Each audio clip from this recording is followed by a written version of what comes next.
Buenas tardes, bienvenidos al seminario Junior de Matemáticas.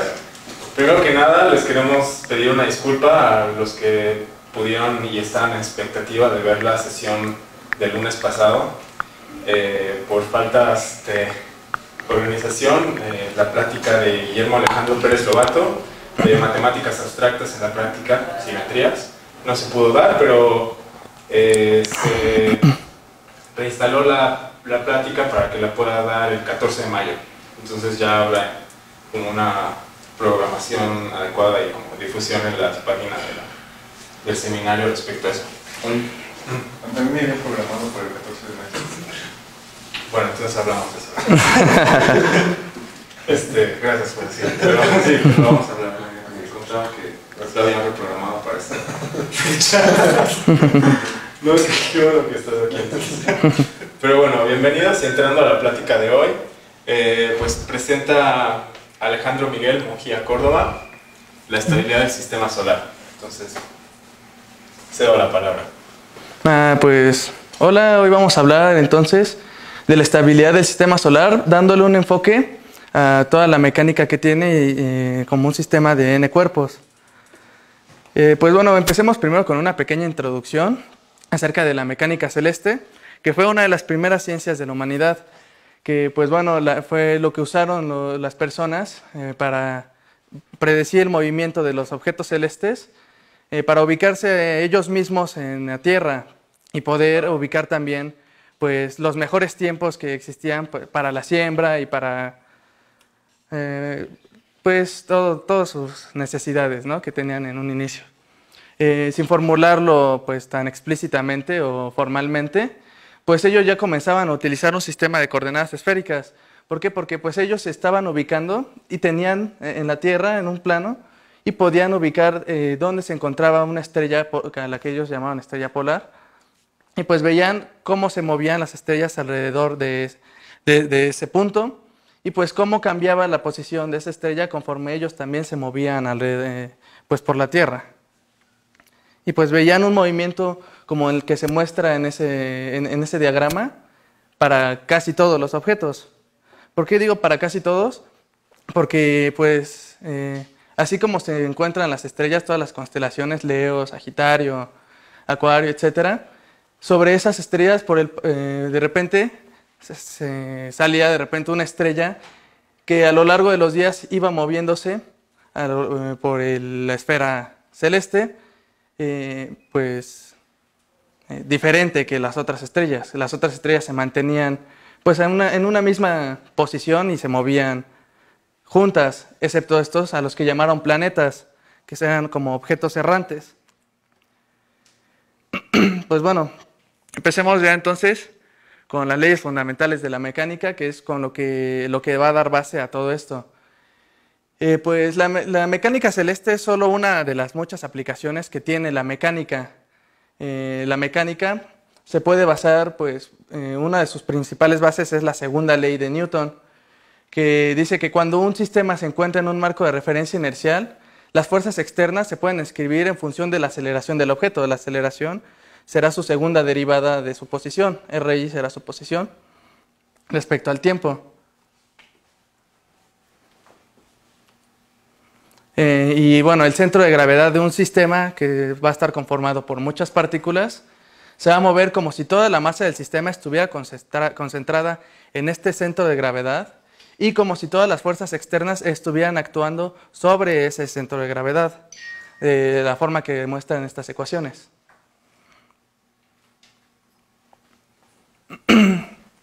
Ahora, hablando del momento angular, el momento angular de todo un sistema será la suma de los momentos angulares de cada una de las partículas de ese sistema.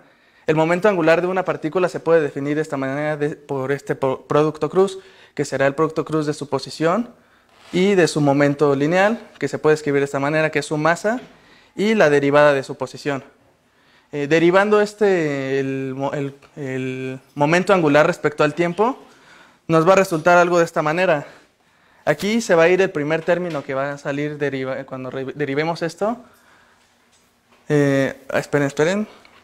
Bueno, derivamos van a ver una de esas componentes que van a salir de derivar este producto cruz, van a quedar dos vectores paralelos y se van a eliminar y va a terminar resultando esto. Bueno, aquí vamos, si lo derivamos de esta forma, si derivamos pues va a ser el producto cruz de la derivada de RI por la derivada de RI, y pues esos son paralelos, ¿no? Entonces se elimina. Entonces ya solo nos queda la derivada de que sería la fuerza. Y bueno, esto lo podemos definir como SI, que se puede llamar momento dinámico de la partícula. A lo que voy es que el momento angular de todo el sistema va a ser cero si no existen fuerzas externas actuando sobre ese sistema. Ahora, hablando sobre la energía, el cambio de la energía cinética de un sistema dinámico en el intervalo del tiempo delta t va a ser igual a la suma del trabajo hecho en ese sistema. Bueno, el trabajo hecho en ese sistema se puede definir de esta forma, como la suma de las fuerzas internas y la suma de las fuerzas externas, o el producto punto de la velocidad. Aquí vemos que se van a eliminar las fuerzas internas. ¿Por qué? Porque la suma de todas las fuerzas internas va a ser igual a cero. Si tenemos dos planetas juntos, o tres planetas, la suma de esos, por ejemplo, el planeta 1 al planeta 2, va a ejercer una fuerza en esta dirección y el planeta 2 sobre el planeta 1 ejerce una fuerza en la dirección contraria, pero de la misma magnitud. Entonces, así va a pasar con todas las fuerzas internas y se terminan eliminando, quedando que, bueno, el cambio de la energía cinética va a ser dado por esta ecuación. Ahora, hablando un poco sobre la ley de gravitación universal de Newton, que esa es la fuerza que realmente afecta a cada uno de los planetas. Bueno, digamos que no hay fuerzas electromagnéticas que podamos considerar relevantes en este caso, ¿no? Vamos a hablar solo de fuerzas gravitacionales. Y pues la ley de gravitación universal de Newton pues nos dicta que la fuerza que existirá, por ejemplo, en el objeto A, va a ser igual al producto de las masas del objeto A y el objeto B, en la dirección del vector que separa a estos dos objetos, y pues dividiendo entre la magnitud al cubo de esa separación. Bueno, ahí pueden ver la ecuación. Y pues la fuerza que ejerce A sobre B va a ser el negativo de la fuerza que ejerce B sobre A.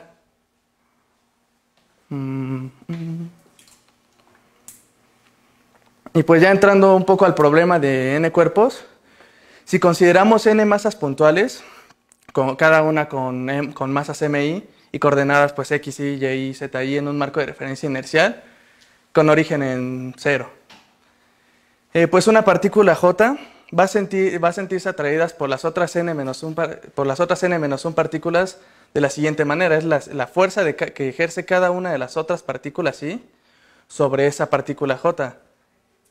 En esa suma pues no contamos a la j, ¿estamos de acuerdo? Porque no tendría sentido. Y por la segunda ley, la fuerza, pues habíamos dicho que era la masa por la segunda derivada de la posición respecto al tiempo. Y nos resulta entonces un sistema de ecuaciones de orden 6n. ¿Por qué de orden 6n? Pues porque tenemos n partículas y tenemos x, y, z de coordenadas, pero también contamos las coordenadas de las velocidades para encontrar el orden de un sistema, que sería pues la velocidad en x, la velocidad en y y la velocidad en z. Entonces es como nos da un sistema de ecuaciones de orden 6n. Y pues recordando la propiedad del centro de gravedad, que no se tendría que mover, bueno, no tendría que acelerarse si no existen fuerzas externas, vamos a considerar, por ejemplo, el sistema solar como un sistema aislado, en el que no existen fuerzas externas actuando sobre él. Entonces, la segunda derivada de donde se encuentra el centro de gravedad va a ser cero.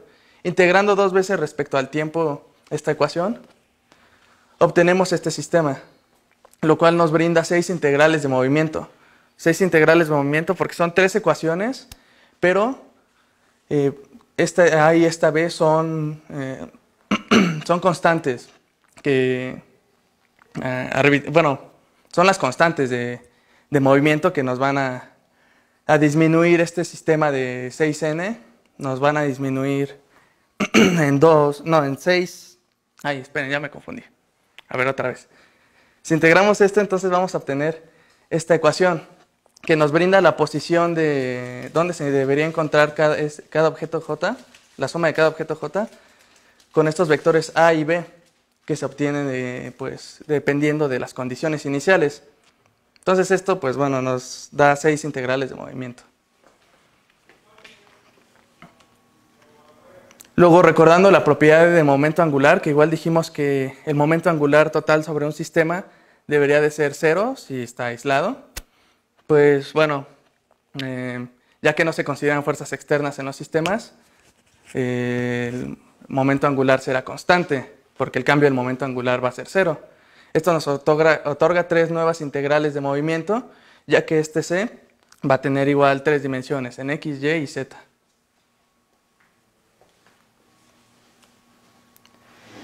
Y finalmente, recordando, bueno, si definimos a la energía potencial, que es esta U, mediante esta ecuación, que sería el producto de las masas, y aquí tenemos la distancia que separa cada una de las masas.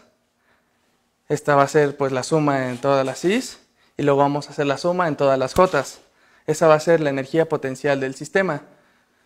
Si lo derivamos, sacamos la derivada parcial respecto de X, pues vamos a ver después de bueno, vamos a ver que es fácil deducir de aquí la parcial de esto, ¿no? Cómo se llega aquí. Sin embargo, podemos ver que esto es la segunda derivada de X respecto al tiempo.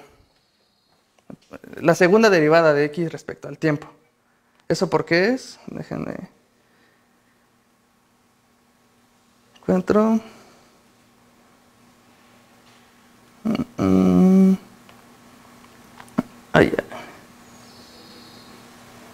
Porque habíamos dicho que la segunda derivada de una posición respecto al tiempo, por la segunda ley de Newton y la ley de gravitación universal, sería visto de esa forma, que es la misma forma que tiene esta ecuación. ¿Estamos de acuerdo? Solo que expresado en cada una de las componentes XY y XH. Pero en cada una de las componentes X, Y y Z. Pero aquí estamos hablando de la parcial respecto a X. Ahora, por la regla de la cadena, si sacamos la... según yo esto debería ser la derivada total. Bueno, es la derivada total de U respecto al tiempo. No, sí es la parcial. Bueno, por regla de la cadena se puede separar de estas siguientes maneras. Lo cual, sustituyendo lo obtenido en la diapositiva anterior, por la segunda ley de Newton, va a ser cada una de estas. La parcial de U respecto de Z, dijimos que era la segunda derivada de Z respecto al tiempo. La parcial de U respecto de Y, dijimos que era la segunda derivada de Y respecto al tiempo. Y lo mismo con X. Y pues eso se puede factorizar de la siguiente manera.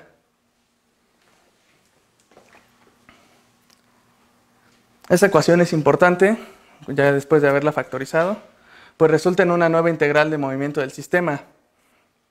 Pues al integrar nos va a resultar esta ecuación, donde h es una constante arbitraria. Entonces tenemos ya una nueva integral de movimiento en el sistema. ¿Y por qué tanto de las integrales de movimiento? Pues bueno, hemos encontrado ya 10 integrales de movimiento para un sistema de orden 6n, donde n habíamos dicho que eran los cuerpos que iba a constar este sistema. Poincaré demostró que no existen otras integrales de movimiento para un sistema de n cuerpos, solo existen estas 10 integrales. Entonces, por ejemplo, para un sistema de 2 cuerpos, el orden de este sistema va a ser de 12. Y pues al encontrar las 10 integrales de movimiento, pues se va a reducir a un problema de orden 2, lo cual se puede resolver teniendo las ecuaciones diferenciales. Ahora, cada integral de movimiento conocida reduce en una unidad el orden del sistema, era algo que habíamos dicho. Bueno, eso es lo que acabamos de mencionar. Y por el teorema de Liouville se necesitan n integrales de movimiento para encontrar una solución analítica a un problema con n grados de libertad. Y cuando se comparan todas las fuerzas, bueno, ahora vamos a ver ya el sistema solar como un problema de 2 cuerpos, como una primera aproximación, así como cuando hacen las aproximaciones de vacas esféricas y cosas por el estilo. Pues el problema de 2 cuerpos sería una primera buena aproximación. Veamos que si se comparan las fuerzas que actúan sobre un planeta, por ejemplo, la Tierra, por ejemplo, la fuerza que actúa del Sol sobre la Tierra, pues va a ser muchísimo mayor que la fuerza que actúa de Marte sobre la Tierra. Supongamos que m minúscula es la masa de Marte y m Sol pues, es la masa del Sol. Y pues va a ser pues, muchísimo mayor la masa del Sol que la masa de m, y va a actuar en esa razón muchísimo más veces, mucho más grande la fuerza del Sol que la de los otros planetas. ¿Por qué menciono eso? Porque, pues bueno, si comparamos las masas del Sol con la de los otros planetas, veamos que esto es por 10 a la menos 6 veces la masa del Sol. Mercurio tiene 0.17 por 10 a la menos 6 veces la masa del Sol. Júpiter, que es el más masivo de los planetas del sistema solar, apenas alcanza a tener pues casi 10 a la menos, 954 por 10 a la menos 6 veces la masa del Sol, que pues es como miles de veces más ligero, ¿no? que el Sol. 10 a la menos 6 por 10 a la 3, pues digamos, sí, miles de veces más ligero.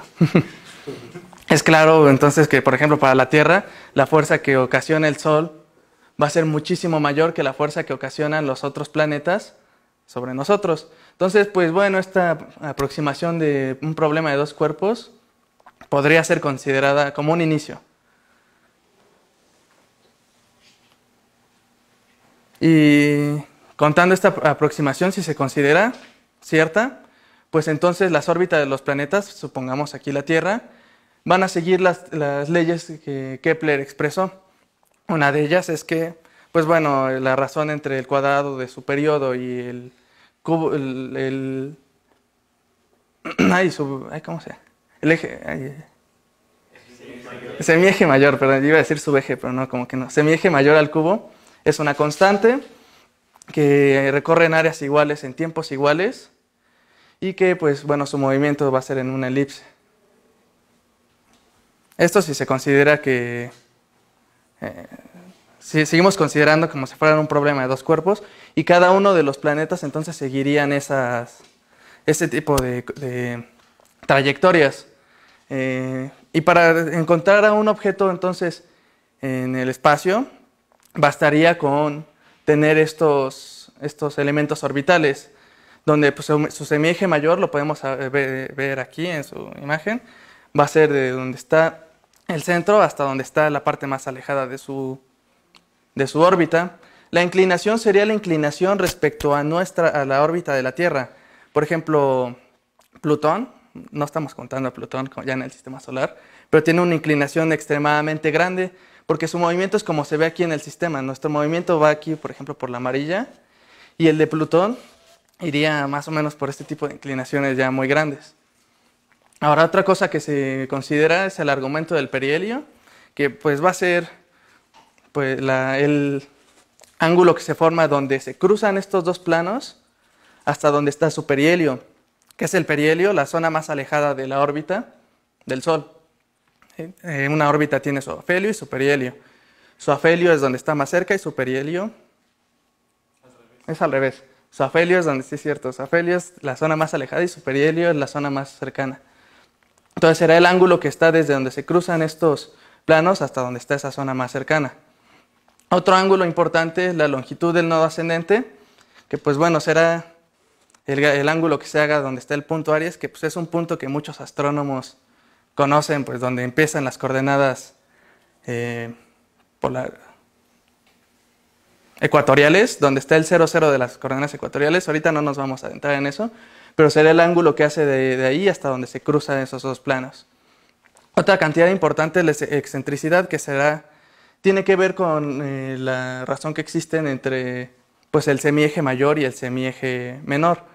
Entre más sea la excentricidad, por ejemplo, una excentricidad igual a 1 nos marca una parábola. Una excentricidad igual a 0 nos marca una circunferencia. Una excentricidad entre 0 y 1 nos marca una elipse, que son comúnmente las que tienen nuestras órbitas en el sistema solar. Y por último, otra cantidad importante será el tiempo del pasaje del perihelio, que será cuánto tiempo tarda en dar una vuelta desde su perihelio y volver a su perihelio. Y ahora para ubicar al planeta, pues solo bastaría encontrar su coordenada θ y su coordenada r, que sería a partir de ese perihelio, cómo va recorriendo. Estas van a depender del tiempo, obviamente. Y pues bueno, en esta aproximación de dos cuerpos, todos estos elementos van a ser constantes y no deberían de variar en esta aproximación de dos cuerpos, lo cual observacionalmente se ha visto que no es cierto, por lo cual es necesario una mejor aproximación. Desde hace siglos atrás es claro que esos planetas no siguen elipses constantes, desde tiempos de Poincaré, o desde el siglo XVI casi, o XVII, desde hace siglos. Y pues es necesario un nuevo modelo para describir al sistema solar. Entonces,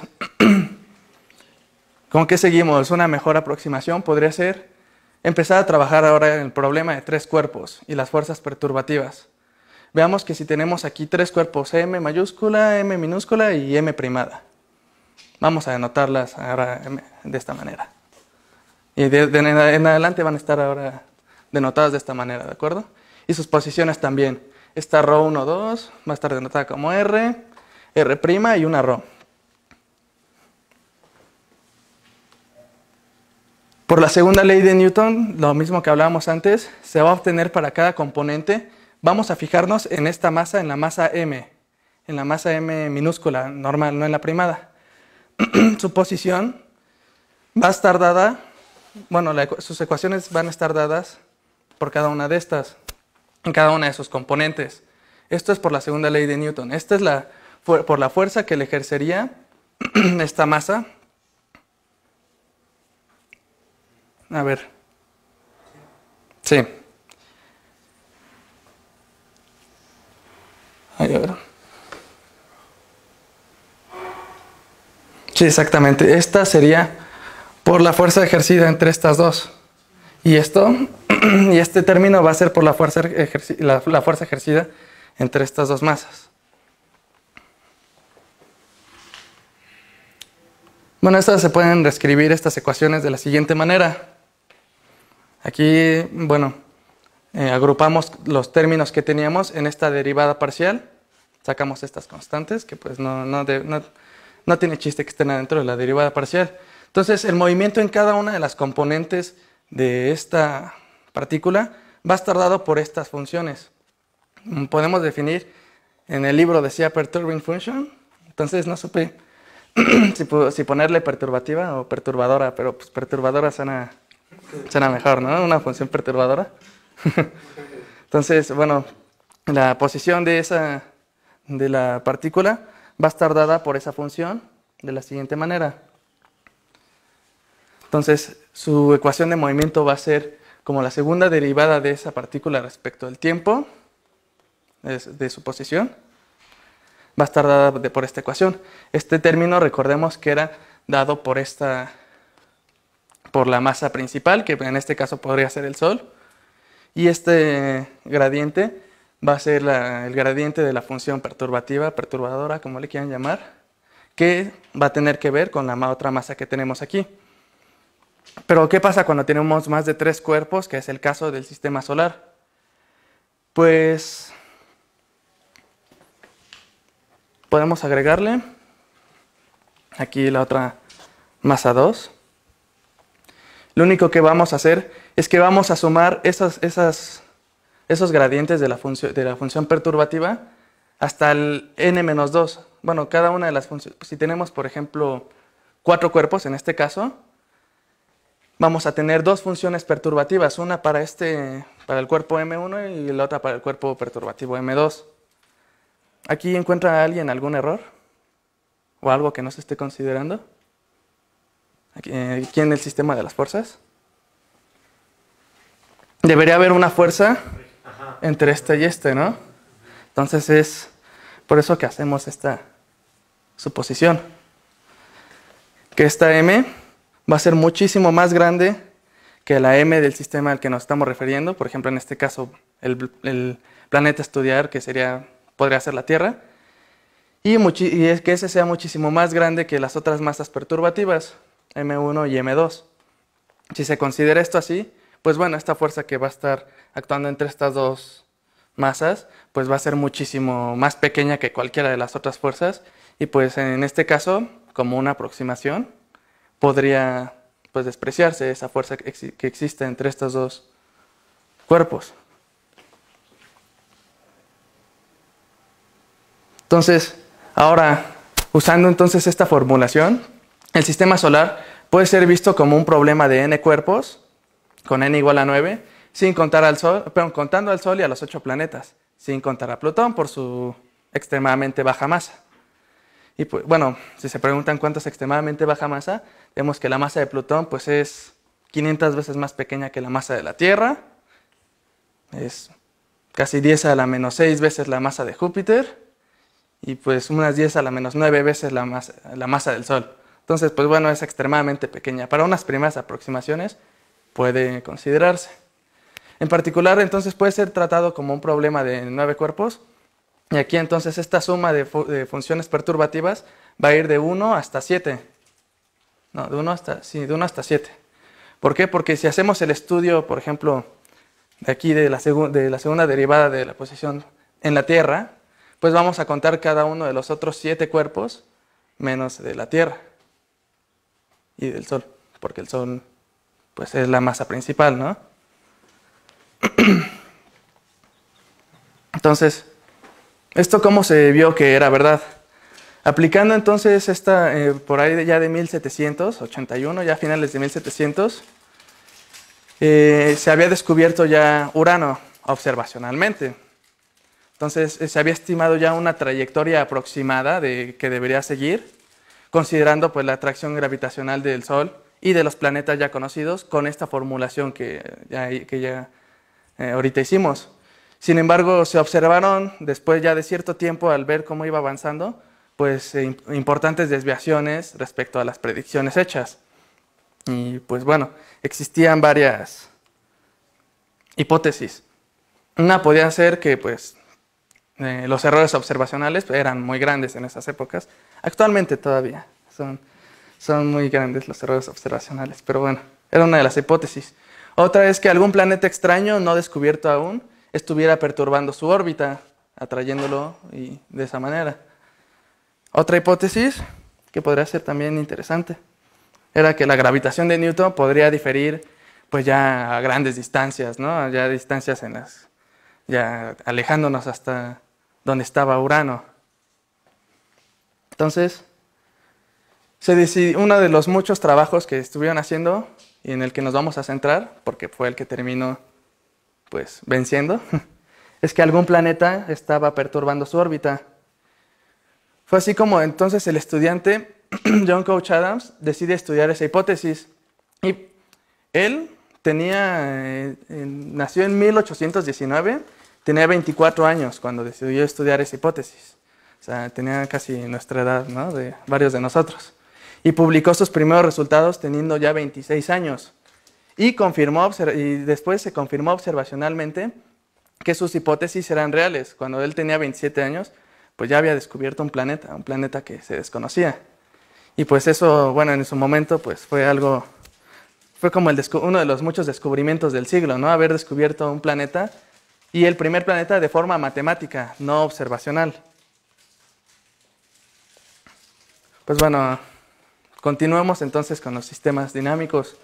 Estos se pueden clasificar entonces en 3 tipos: estables, inestables y caóticos.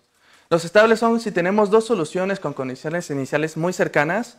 Estas van a seguir siendo cercanas a lo largo del tiempo.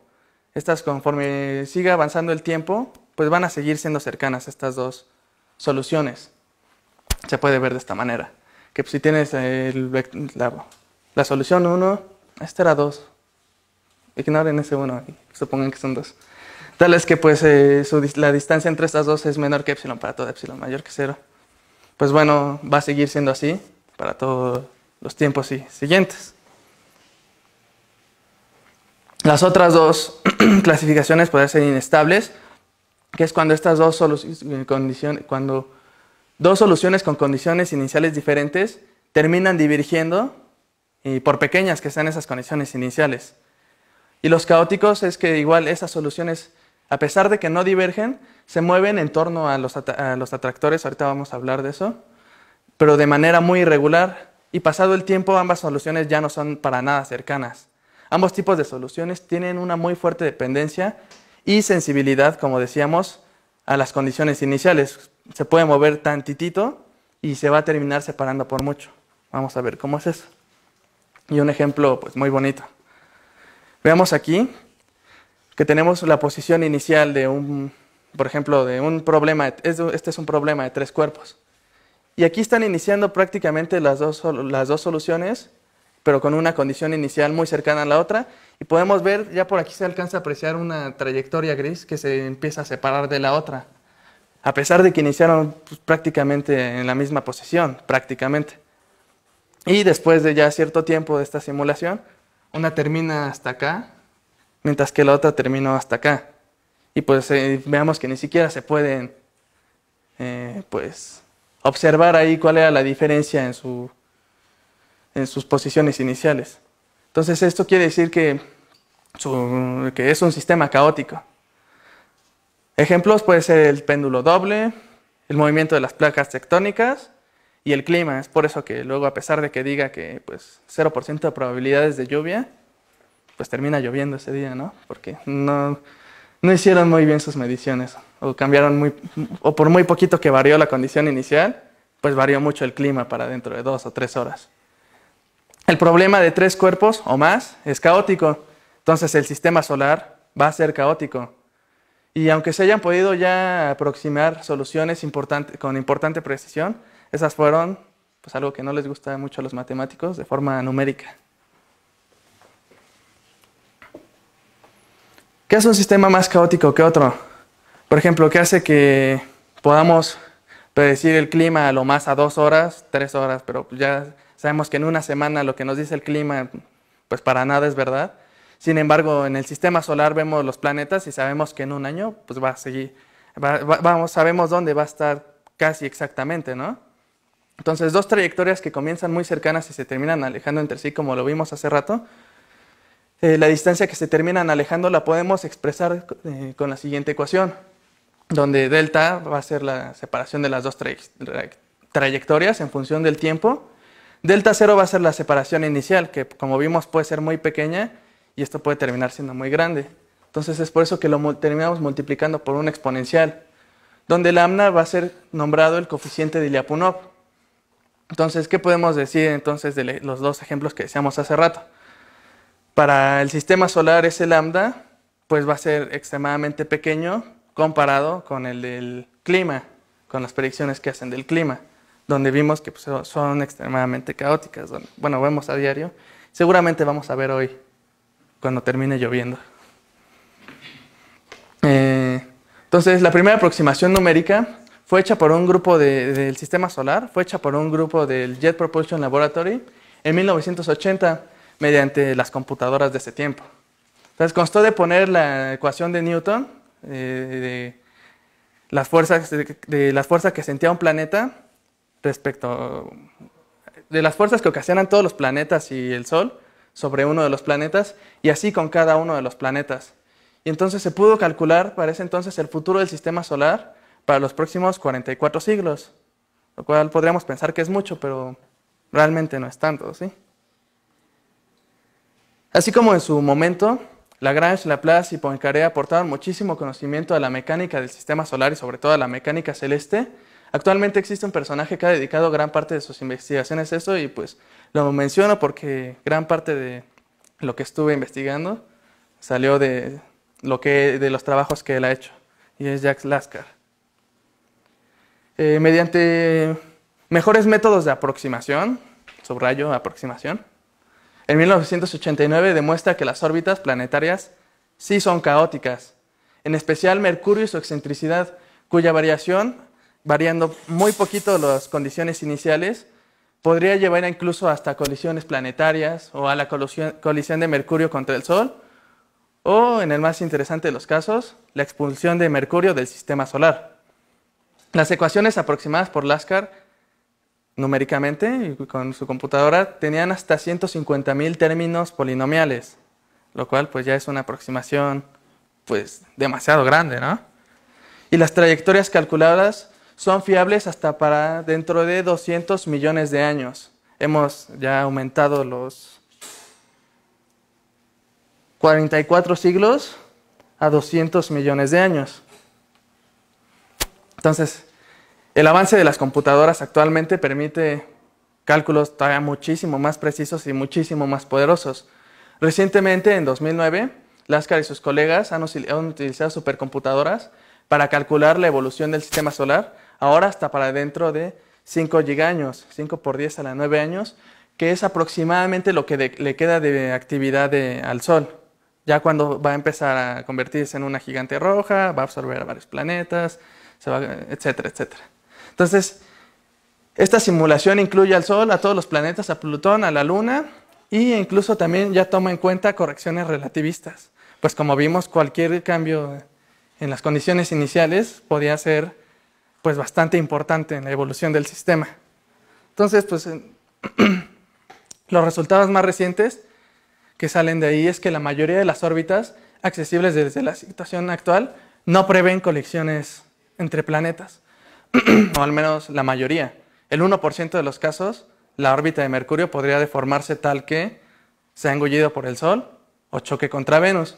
En un escenario muchísimo más improbable, la excentricidad de Marte podría incrementarse lo suficiente y pasar cerca de la Tierra o incluso colisionar con ella. Y podría también existir una improbable colisión Tierra-Venus. Aunque tampoco debemos preocuparnos demasiado. Los próximos miles de años se aseguran bastante tranquilos. O bueno, al menos respecto a la estabilidad del sistema solar. Y pues, estos son, son 3 libros en los que he basado esta plática. Y estos son algunos papers, la mayoría, como pueden ver, del autor Jacques Laskar. Y el más reciente es en el que habla ya acerca de todas estas conclusiones de las posibles colisiones. Es este paper. Se encuentra en la biblioteca de la facultad, por si a alguien le interesa. Y pues gran parte también de la que he sacado mucho de esta plática ha sido de la clase optativa que estoy tomando, que le recomiendo muchísimo, de Introducción Matemática a la Mecánica Celeste, que pues imparte mi profesor Alejandro Gaona, a quien le debo agradecer pues gran parte de esto. Y pues bueno, sería todo. Muchas gracias. ¿Alguna pregunta o algo? Felicidades.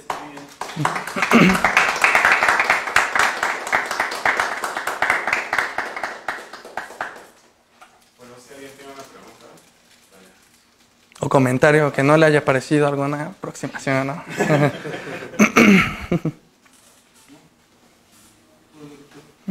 Nada. Cuando dijiste órbita, no, parámetros orbitales, no sé si tengas.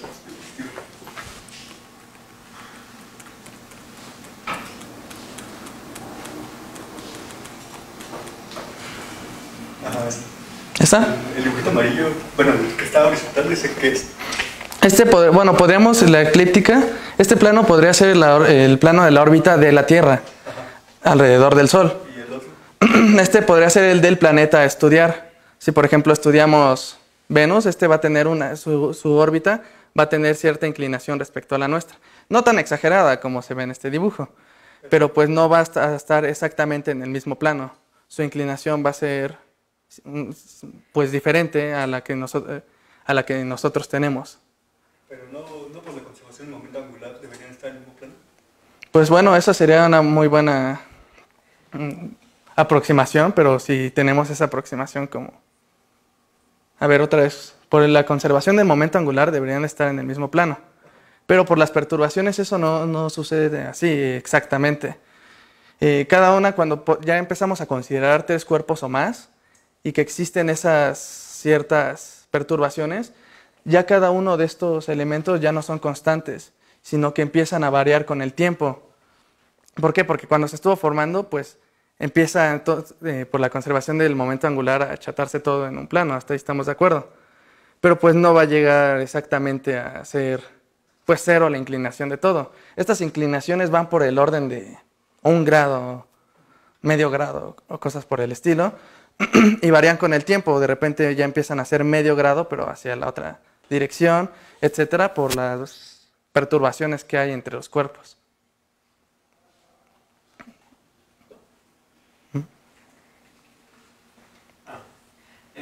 Bueno, ahorita hemos estado hablando de las estimaciones numéricas por órbitas futuras, pero lo que yo no sé es si hay estimaciones numéricas para órbitas pasadas. O sea, nos consta que el sistema solar es un sistema dinámico hamiltoniano, entonces hay cierta pérdida de información respecto a condiciones iniciales, pero sería interesante saber si hay como cálculos regresivos para saber cuáles son las posiciones de la configuración dada del sistema solar en un momento dado del pasado, para efectos como de astronomía histórica a lo mejor, o conocer, no sé, como eventos del pasado. Sí, será bastante interesante. Entre todas las cosas que yo llegué a citar, la verdad es que no encontré alguno que pues expresara resultados como los que tú dices, pero no dudo que existan algunas simulaciones que sí vean hacia el pasado los movimientos del sistema solar y así puedan ver la formación, un poco más acerca de la formación de este. Sí, sería muy interesante citarlos o verlos. Eso.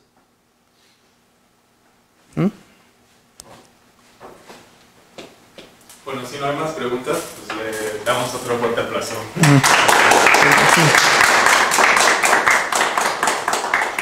Pues bueno, como conclusión les recomiendo tomar la clase de Introducción a Mecánica Celeste. Es muy buena.